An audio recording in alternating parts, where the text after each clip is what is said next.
This is weird, this. Yeah, it is weird. Yeah, no, I found it weird how there's 3 Gatorades here. We're live, by the way.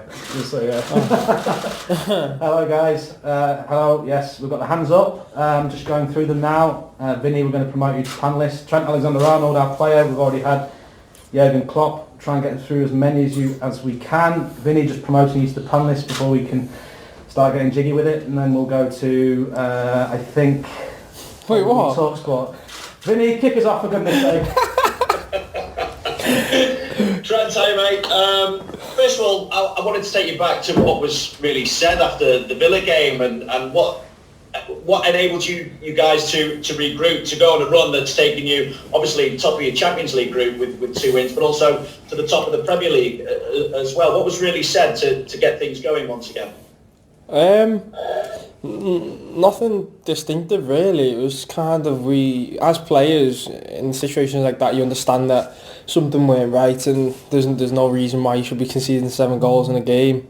But the main thing was to kind of learn from it as soon as possible. Obviously we had the international break, which broke things up and probably helped us to probably clear our minds from what had just happened, and then be able to come back, and obviously came back into a tough game, the derby, and was able to get a decent result and kick on from there. And then just getting into the rhythm of playing 2-3 games a week and picking up momentum really helps.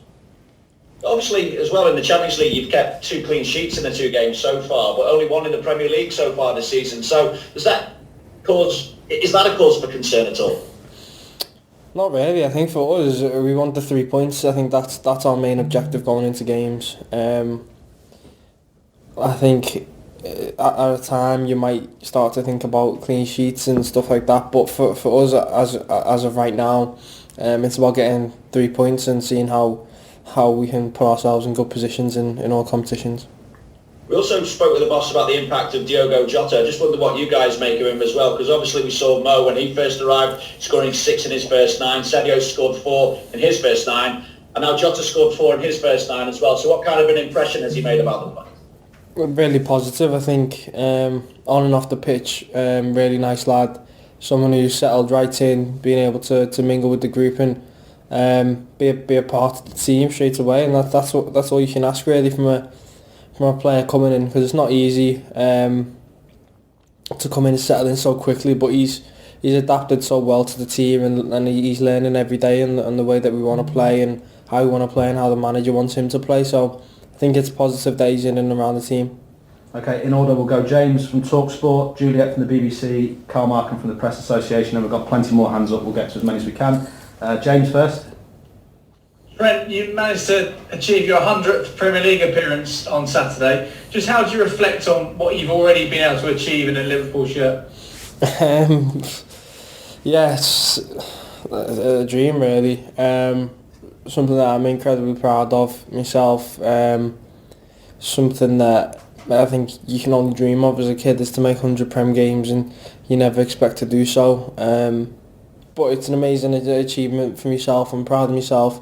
I'm grateful for the opportunities I've been given, because without a lot of help along the way from a lot of people, I'd never be able to make it this far.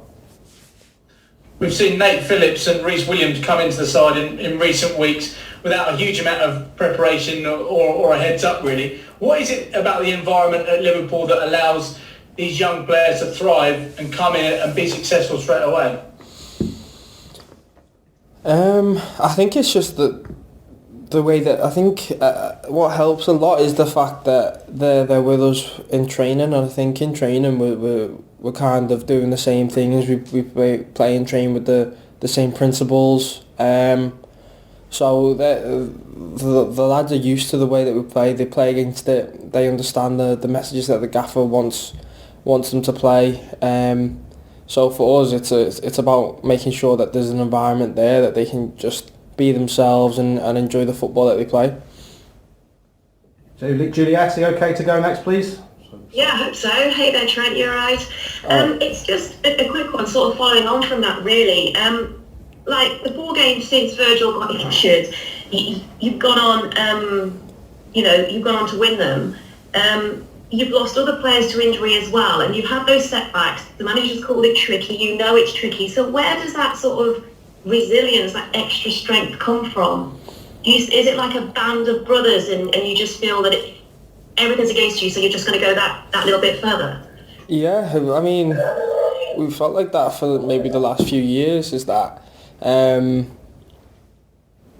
all that matters is the circle that we're in, the team that we're in. Other people's opinions on the outside, and people have opinions and say things and stuff like that, but as long as we're focused on what we want to achieve and what we can achieve and know that we can achieve, especially now knowing that we can achieve these things and we can go far in the Champions League, we can go far in the title race, knowing that gives us that belief that anything can happen, and no matter what the setbacks are, no matter what players we lose through injury and whatever, that we're still able to achieve these things.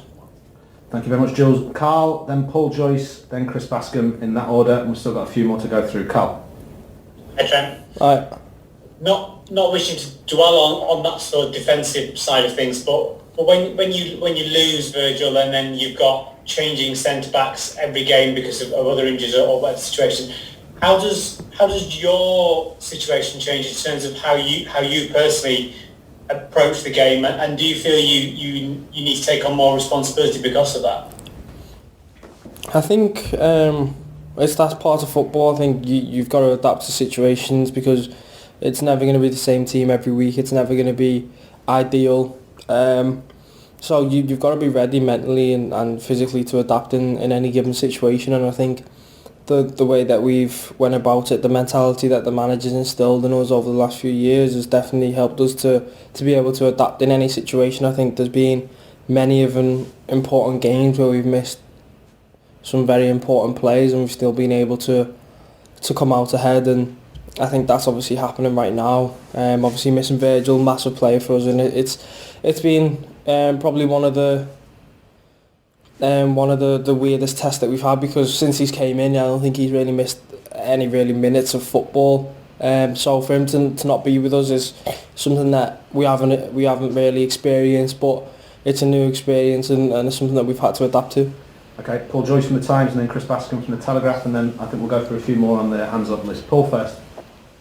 Hi Trent, I was just wondering, it's the last week at Melwood this week, what specific memories do you have, maybe as a schoolboy peering through the wall and also coming up to Melwood for the first time?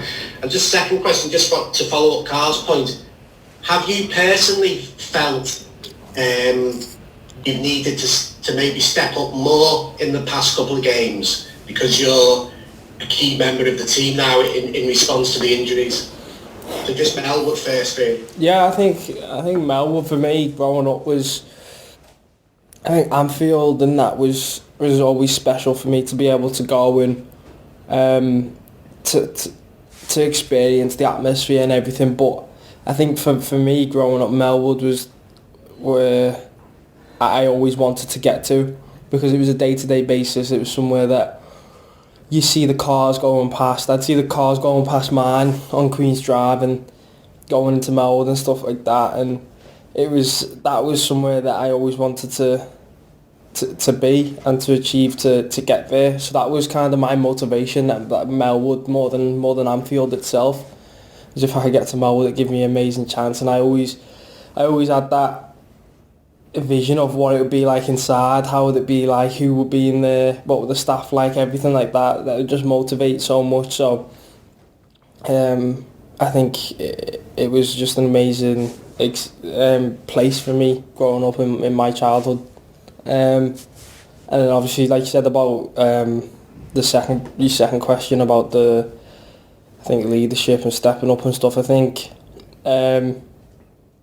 I think that's something I've thought about myself, is that I think I've made enough appearances now and had enough experience to class myself as not a young player anymore and someone who needs to step up in these moments. I think when you miss such a leader and probably the captain of the back four really in Virgil, then it gives others and the rest of the back four an opportunity. I think it'd be difficult to say that me or Robbo or Joe or something like that could step in and do exactly what Virgil does, because we're not the same type of player, and it's not easy to do something like that. But I think the players who are really consistently in the back line can step forward and come together and make sure that presence isn't missed as much as possible, then it puts us in a good place, and I think so far we've been able to do that.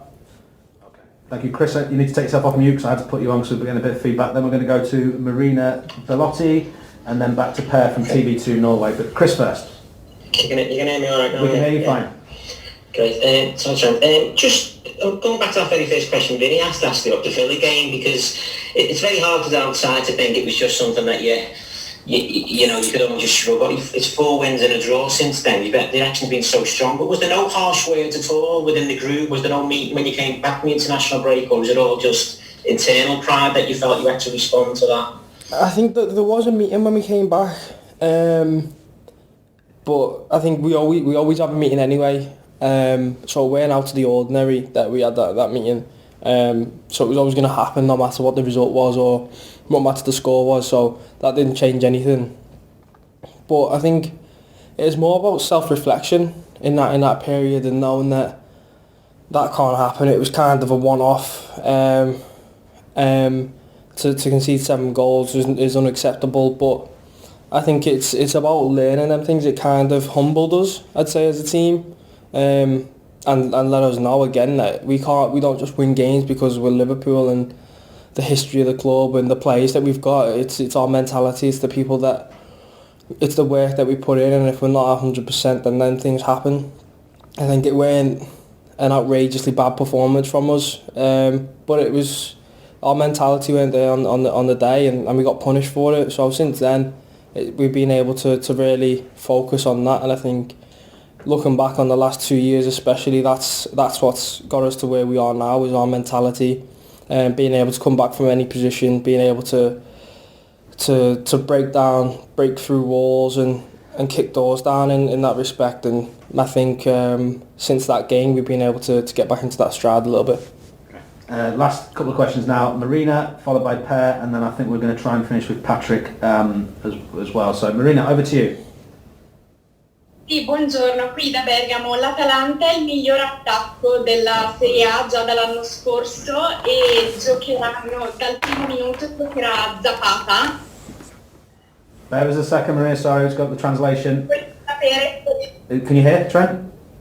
No. L'Atalanta già dall'anno scorso è il miglior attacco della Serie A. Domani giocherà come titolare Zapata. Voglio sapere se è il giocatore che temi di più come difensore per la sua fisicità e se preferiresti che fosse affiancato dal primo minuto da Ilicic oppure da Muriel, visto che sono i 2 giocatori in ballottaggio.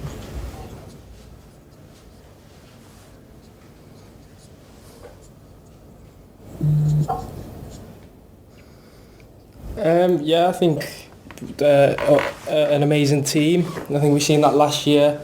I think it's tough to just pick 1 or 2 players out and say that it's that's the reason why they're so good and such an amazing attacking force. I think obviously the strikers score the goals, but it's a team game, and I think for us we've got to analyse the full team and be aware of what threats they pose. I think we'll do our analysis. We'll be able to see what they're good at and try and stop that. And equally, we'll try and get our game plan right to hurt them going the other way. Fantastic. Okay, thank you, Per. And then we're finishing with Patrick. Patrick, before we come to you, I'll ask if you're going to ask it in English or Italian. I'm not sure if you're from our visitors. Per, first from TV2 Norway. Yeah, hi Trent. Hi. Tomorrow it's Atalanta, obviously, but the last 3 times you visit Italy, it has ended with defeat for Liverpool. In your opinion, what's the most difficult with facing Italian teams, and how do you guys grab a win tomorrow? I think Italian teams are notoriously really good defensively, really well organised, hard to break down, and for us it's about finding a way to do that. I don't think it's right to really say that it's because they're specifically Italian teams that we struggle. maybe it's just because we're not there on the day, or the opposition have really played well. So I think we have to look at that. We have to put the past results behind us and not dwell on them. But also it's the first time we're facing Atalanta tomorrow, so it's something new and something that we need to adjust to as soon as possible. So I think tomorrow will be a good game, and hopefully we'll get the 3 points. Okay, final question is from Patrick. Patrick, are you asking in English or Italian? Sorry, I'm just judging off the sound. Sì. In Italian? Sì. Yeah, Joe, just wait for the headphones. Perfect. Fire away, Patrick. Okay. Ciao Trent, piacere, Patrick Iannarelli, ti volevo chiedere, conoscete l'Atalanta, avete visto qualche partita, quali sono secondo te i punti di forza di questa squadra? I think, like I said before, it's the team that they have, the way that they work as a unit, the way that they attack together, defend together. It's really good. It's fluid. It's a real team. Is the best compliment I can pay to them. I think all the way throughout the team they have the right mentality, the right way of going about things. So I think that the fact that they were the best attacking side in Serie A last year is important for us to know. So that's something that we need to think about and we need to look at, which we will do. And like I said before, we'll hopefully be able to get our game plan right and make sure that we come away with the 3 points. Okay, fantastic. Thank you very much, everyone. And that concludes our press